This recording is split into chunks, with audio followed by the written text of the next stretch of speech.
আসবে, সুরত পাল্টিবে। নেতার পরিবর্তন, নীতির কি হবে না? পরিবর্তন হবে না। একজন বিগত 16 বছর পর্যন্ত সুষে খেয়ে বাংলাদেশকে একদম খোসা বানায় রেখে গেছে, আর এক দল এখন সামনে আসার জন্য লাফাইতেছে, তারাও তাদের চেয়ে আরো বেশি খাবে। জোরে বলেন ঠিক কিনা? এদের বিরুদ্ধে যেমন আমাদের ওয়াজ করতে হয়েছে, তাদের বিরুদ্ধে এসে ব্যতিক্রম না, তাদের বিরুদ্ধে চাইতে কঠোর ওয়াজ করতে হবে। জোরে বলেন ঠিক কিনা? সাধারণ মুসলমান আমরা বিপাকে পড়ছি। ওলি আল্লাহর বাংলাদেশ, আরে শাহজালালের বাংলাদেশ, রহম করো আল্লাহ, রহম করো আল্লাহ। জোরে বলেন ঠিক কিনা? কিন্তু আমরা ওরে শেখ হাসিনার বাংলাদেশ, ওরে খালেদা জিয়ার বাংলাদেশ, বিপদে পড়ছি আমরা, রহম করো আল্লাহ। জোরে বলেন ঠিক কিনা? আমরা বিপদে ঘুরে ফিরে কি বিপদ আমাদের। এইবার তারপরে বলতেছিলাম এহসান, এহসানটা কেমন দেখেন।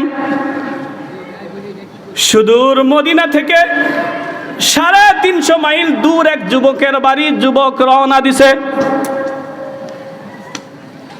গন্তব্যে যাওয়ার জন্য। এমন সময় মরুভূমিতে দিনের বেলা চলা যায় না, অত্যন্ত রোদের তাপ, মরুভূমির বালির তাপ, মানুষ চলতে পারতো না। চলতো কখন? পাহাড়ি পিচ্ছিল পথ, রাত্রিবেলা চলতো। আর তখন তো এয়ারলাইন্স, ডোমেস্টিক এয়ারলাইন্স, এত জাহাজ আবিষ্কার হয় নাই। তখন জাহাজ ছিল উট, প্লেন ছিল ঘোড়া, তাছাড়া আর ছিল সামুদ্রিক জাহাজ, আর কোনো যানবাহনের ব্যবস্থা ছিল না। যুবক এইবার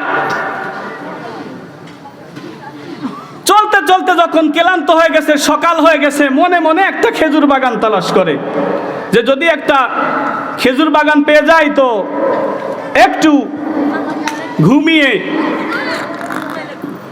শারীরিক ক্লান্তিটা দূর করে নেব।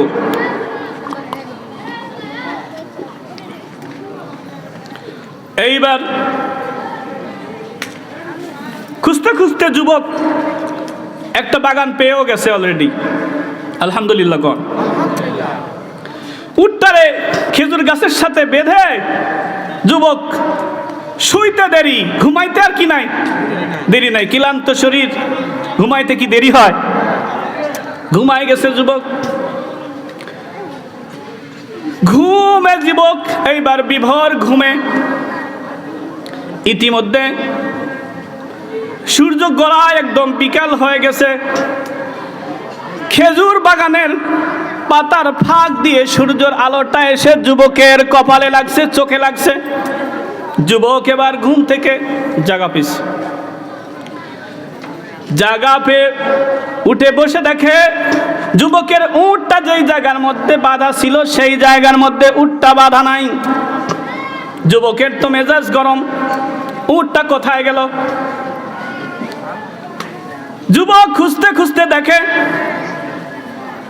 বাগানের এক কোণার মধ্যে একটা মরা উট পড়ে আছে, পাশে একজন বৃদ্ধ লোক। এই বৃদ্ধ লোক উটটারে মেরে আলেছে। কেন? খেজুরের বিচির চারা দিছে বাগান বৃদ্ধি করার জন্য। এই উটে চারা খাইতেছে আর পাড়াইতেছে, নষ্ট হবে না? আর বৃদ্ধ মানুষ, রাগ বেশি না কম? পাথর দিয়ে একটা জোরে যখন ঢিল মারছে, পাথরের চুকা কিছু অংশ থাকে না, চুক্কা, উটের মাথার মধ্যে লেগে রক্তক্ষরণ হতে হতে উটটা মারা গেছে।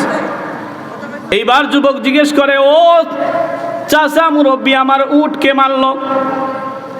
বলে, বাবা তোমার উট আমার চারা নষ্ট করছে, তোমার উটে আমি মেরে ফেলাইছি।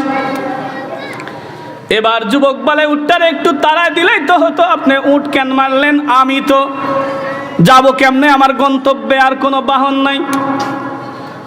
যুবকেরও মেজাজ গরম, না খাওয়া শরীর, ক্লান্ত, তৃষ্ণার্ত, পিপাসিত। যুবক এইবার বৃদ্ধ মুরব্বীরেও কি সাইজ করছে। বৃদ্ধটাও সরল মনা মুসলমান, দুর্বল মানুষ, মারা গেছে। এখন সন্ধ্যা যখন গড়ায় গেছে, এই বৃদ্ধের দুই সন্তান যে বাবা ক্ষেত দেখতে গেল আর আইলো না, যে বাবারে একটু তালাশ করে আসি না, এসে দেখে বাবার লাশটা পড়ে আছে, পাশে একটা মরা উট দেখা যায়, কাছে এই নওজোয়ান একজন যুবক দাঁড়ায় আছে। যুবকরা জিজ্ঞেস করে, ও যুবক, জানো নি আমার বাবারে কে মারছে? যুবক বলে, আমি মেরে ফেলাইছি, বুঝতে পারি নাই, শয়তানের ধোকায় পড়ে। যে মারছো, আবার কেমন দুঃসাহস, তুমি এখানে বসে আছো, পালাও নাই? বলে, আমি একজন মুসলমান মারছি। আপনার বাবা, আপনাদেরকে দেখে তো মনে হচ্ছে মুসলমান। মুসলমানের ভাই, তারে মেরে আমি পালায় যাব, দুনিয়ার আদালত থেকে বেঁচে যাব, আল্লাহর আদালতে আমি খুনি হিসাবে মালিকের দরবারে দাঁড়াইতে চাই না। বলেন সুবহানাল্লাহ। এই জন্য আমি দাঁড়ায় আছি। ওই সময় খলিফা ছিলেন মদিনার খলিফা হযরত ওমর। বলেন আলহামদুলিল্লাহ। বলে, চলো তাহলে খলিফার দরবারে তোমারে নিয়ে যাই। খলিফার দরবারে যুবকরে নিয়ে যায়। দুই যুবক নিয়ে গিয়ে খলিফারে বলে, খলিফাতুল মুসলিমিন, এই যুবকটা আমার বাবারে মেরে ফেলছে। যে তোমার বাবারে কেন মারছে? বলে, আমার বাবা উট মারছে, তাই আমার বাবারে এই যুবকটা মেরে ফেলছে, বিচার চাই, সঠিক বিচার করতে হবে।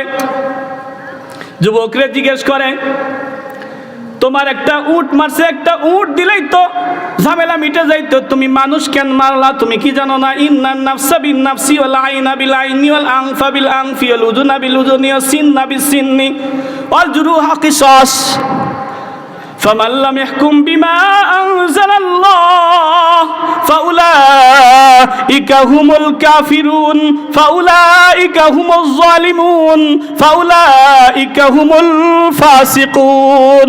আল্লাহু আকবার। আল্লাহ বলেন, যারা দুনিয়ার জমিনে আমার কোরআনের ইনসাফ প্রতিষ্ঠা করে না, তারা জালেম, তারা কাফের, তারা ফাসিক। জোরে বলেন ঠিক কিনা? আমরা কি এটা করছি? তাহলে আমরা ইমানদার না জালেম? কোনটা? দেখছেন, ধরা খাই গেছি আমরা সবাই। এইবার খলিফা বলে, উটের বদলে মানুষ কেন মারলা? এখন তো তোমার গলা কাটা যাবে। এবার যুবকরে বলে, তোমার জীবনের শেষ তামান্না বাসনা আছে কিনা বলো। যুবক বলে, খলিফাতুল মুসলিমিন, আমার জীবনের শেষ তামান্না হলো যদি আমাকে একটু বাড়িতে যাইতে দিতেন। আমি ব্যবসায়িক মানুষ, ব্যবসা করি, এক ইহুদির সাথে আমি ব্যবসা করি, মুসলমানের পরিচয়, সে আমারে মাল বাকি দিছে, যদি পরিশোধ করা না হয় সারা জীবন মুসলমানদেরকে সে গালি দিবে। যদি আমার একটু পরিশোধ করতে দিতেন, সুযোগ দিতেন, তাহলে শান্তিতে মরে যাইতে পারতাম, আর কোনো আমার শেষ আশা নাই। এইবার খলিফা ওমর বলে, তুমি যে দাবি করছো বিচার কার্য করার আগে যদি তোমার এরকম সুযোগ দেওয়া হয়, যদি তুমি না আসো আর তোমাকে নিয়ে আসার জন্য যদি 2-4 জন লোক পাঠাই, তুমি তো রাস্তার মধ্যে গিয়ে তুমি এক্ষুনি এদেরকে যে বাঁচায় রাখবে, কোনো গ্যারান্টি আছে? তোমার বাড়িতে তো ভাই ভাতিজা আছে না নাই? আবার যে তোমার সাথে 20-25 জনের কাফেলা দিব, ওরকম সম্ভাবনা, ওরকম অবস্থাও আমার নাই। দলে দলে সাহাবারা পুরা পৃথিবীতে ছড়ায় আছে। আলহামদুলিল্লাহ বলেন। 22 লক্ষ বর্গ মাইলের প্রেসিডেন্ট ছিলেন খলিফা উমর। বলেন আলহামদুলিল্লাহ।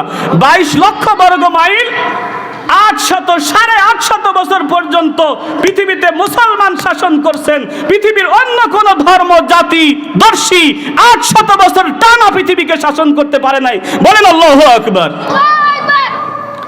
এইবার খলিফা ওমর বলে, একটা প্রসেস আছে, তুমি যদি তোমার বদলে কোনো জিম্মাদার বানাইতে পারো, জিম্মাদার বুঝেন, গার্জিয়ান, যে তোমাকে ছেড়ে দেওয়া হবে, তুমি যদি সঠিক সময় না আসো, তাহলে তোমার জায়গায় তোমার এই ভাইকে গলা কেটে হলেও কি করা হবে? এই 2 যুবককে বিচার বুঝায় দেওয়া হবে, যেহেতু কোরআনের আইন, মৃত্যুদণ্ড কার্যকর করতে হবে। দেখো তো মদিনার মধ্যে তুমি ওরকম কাউকে পাও কিনা। যুবক এবার বলে, খলিফাতুল মুসলিমিন, আমিরুল মুমিনিন। এই মদিনায় নতুন আমি, মদিনার কাউরে চিনে না, মদিনা কোনো ব্যক্তি আমারে চিনে না, আমি পুরাই নতুন। এই মদিনায় যদি আমার একটা ভাই থাকতো, আমার ভাই চাইতো না আমি খুনি আসামি হয়ে কবরে যাই, আমার ভাই আমার জিম্মাদার হয়ে যেত। যদি আমার বাবা থাকতো, আমার বাবা আমার জিম্মাদার হয়ে যেত। যদি আমার মা থাকতো, আমার মা আমার জিম্মাদার গার্ডিয়ান হয়ে যেত। আর খলিফাতুল মুসলিমিন, মদিনার আমি কাউরে চিনি না, মদিনার কেউ আমারে চিনে না। এই সময় এরকম ব্যবস্থা, এরকম অবস্থা আমার হবে না, ফাঁসি কার্য, মৃত্যুদণ্ড কার্যকর করেন। এইবার জল্লাদকে আদেশ দেয়া হয়। জল্লাদ তার হাতের খড়গটা নিয়ে, তলোয়ারটা নিয়ে এরকম যুবকের দিকে আগাচ্ছে, তারে ফাঁসির মঞ্চে উঠানো হয়েছে, মৃত্যুদণ্ড কার্যকর করা হবে। এমন সময় দূর থেকে হাত উঠায় একজন সাহাবী, বলে খলিফাতুল মুসলিমিন আমিরুল মুমিনিন থামেন, বলেন না আল্লাহু আকবার। দূর থেকে যিনি হাত উঠায় আমিরুল মুমিনিন খলিফাতুল মুসলিমিনকে যিনি থামতে বলেন, তিনি আর কেউ নয়, তিনি সাহাবী আবু যর গিফারি রাদিয়াল্লাহু তাআলা আনহু, বলেন আল্লাহু আকবার। তিনি শুধুমাত্র কেবলমাত্র সাহাবী নয়, তিনি পয়গম্বরের খাদেম ছিলেন, খেদমত করতেন।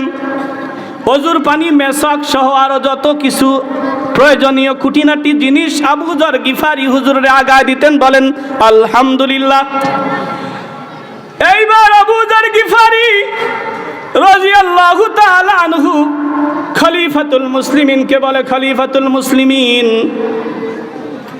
বংশের রক্তের বন্ধনের প্রয়োজন নাই, আমাদের ভিতরে আছে দ্বীনের বন্ধন, কোরআনের বন্ধন, বলেন আল্লাহু আকবার।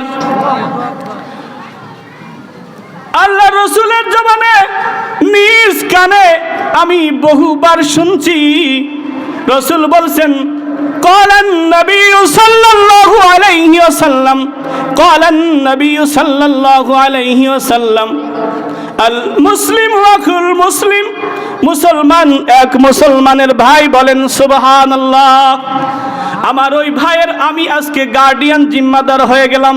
যদি আমার ভাই না আসে, আমাকে মৃত্যুদণ্ড দিয়ে আপনি ওই দুই যুবকের বিচার বুঝাই দিয়েন, বলেন আল্লাহু আকবার।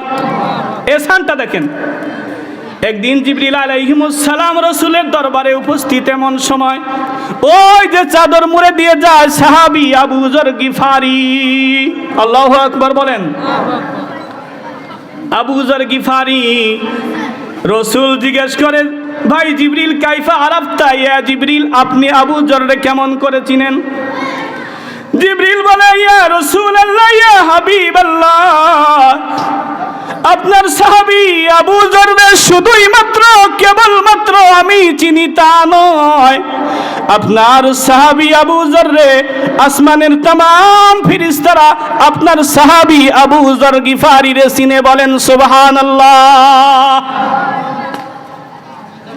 দুইটা কারণ, কয় কারণ জোরে বলেন? এরকম আপনাদেরকেও আসমানের সমস্ত ফেরেশতা চিনুক, আপনারা চান? এটা চান? কে কে চান দেখি, আল্লাহরে হাত দেখান। চান তো সবাই? দুইটা আমল করতে হবে। কয়টা আমল বাবা? এক নাম্বার, জিবরিল আলাইহিস সালাম বলে, লিসিগারি আলা নাফসি, নিজেকে অত্যন্ত ছোট মনে করতে হবে, যে আমার চাইতে নিকৃষ্ট, আমার চাইতে ছোট আর দুনিয়ার জমিনে কোনো বান্দা আল্লাহ বানায় নাই। আবু যর গিফারি নিজের এত ছোট মনে করে। আবু যর গিফারি জান্নাতের সার্টিফিকেটধারী সাহাবা হওয়ার পরেও মনে করে, আল্লাহ যদি জাহান্নামে দেবার লাইগা যদি কোনো মানুষ বানায়া থাকে, আবু যররে বানাইছে, বলেন আল্লাহু আকবার। আরেকটা আমল কি? আরেকটা আমল হচ্ছে, জিবরিল আলাইহিস সালাম বলেন, আবু যর গিফারির ভিতরে এমন একটা আমল আছে, কোরআনে পাকের মধ্যে একটা সূরা আছে, একবার পড়লে 10 পারা তেলাওয়াতের সওয়াব হয়। 3 বার পড়লে 1 খতম কোরআনে পাকের তেলাওয়াতের সওয়াব হয়। বলেন আল্লাহু আকবার। আবু যর গিফারির আমল নামায় এতগুলো খতমের নেকি আছে যা অন্য কোন সাহাবার ভিতরে নাই, আমল নামায় নাই। বলেন সুবহানাল্লাহ। এজন্য সবাই তারে চিনে। আপনারা এটা আমল করতে রাজি আছেন তো ইনশাআল্লাহ?